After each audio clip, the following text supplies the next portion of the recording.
মা কি করছো? আমি রাতে রুটি বানাচ্ছি। এটা রান্না মাখা হবে। কি আটা? আটাটা হচ্ছে আশীর্বাদ।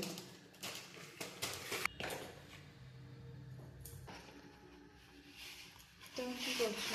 এই যে আটা মাখছি, রাতের খাবারে রুটি হবে। আটাটা মাখছি, আটাতে কিন্তু কিছুই দেইনি, শুধু ঠান্ডা জল আর একটু লবণ,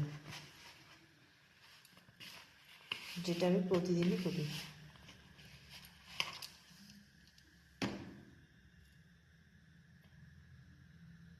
আর আটাটা যদি ভালো করে মাখা হয় না, তাহলেই রুটিটা ফোলে ভালো করে, মানে মাখাটাই মেন। তো এমন করে মেখে রেখে দিব আধা ঘন্টা। মা কি করছো? রুটি বানাচ্ছি। তো তোমার রুটির প্রসেস কি আজকে তুমি সম্পূর্ণ দেখাতে চলেছো? হ্যাঁ, একদম। কিন্তু আমরা মনে প্রাণে বাঙালি, কিন্তু রুটির ক্ষেত্রে আমরা বিহারি হয়ে যাই, তাই তো? এখন রুটিটা বানাবো। আর এদিকে মায়ের রুটির প্রিপারেশন চলছে। চুলোতে বসিয়ে দিয়েছে মা তাওয়া, গরম তাওয়া।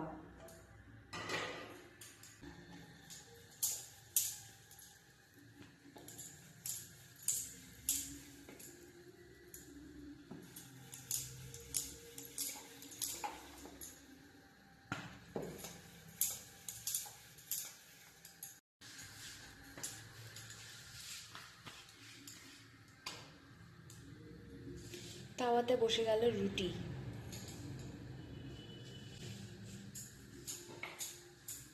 আর এটা কিভাবে ফোলাবো সেটা মা তোমাদের দেখাবে।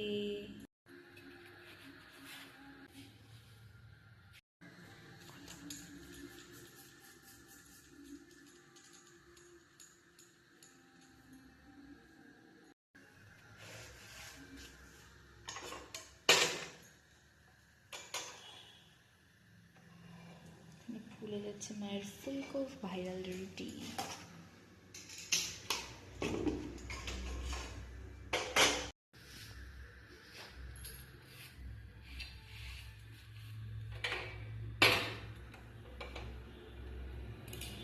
এটা তো মনে হচ্ছে একা একাই ফুলে যাবে মায়ের সাহায্য ছাড়াই।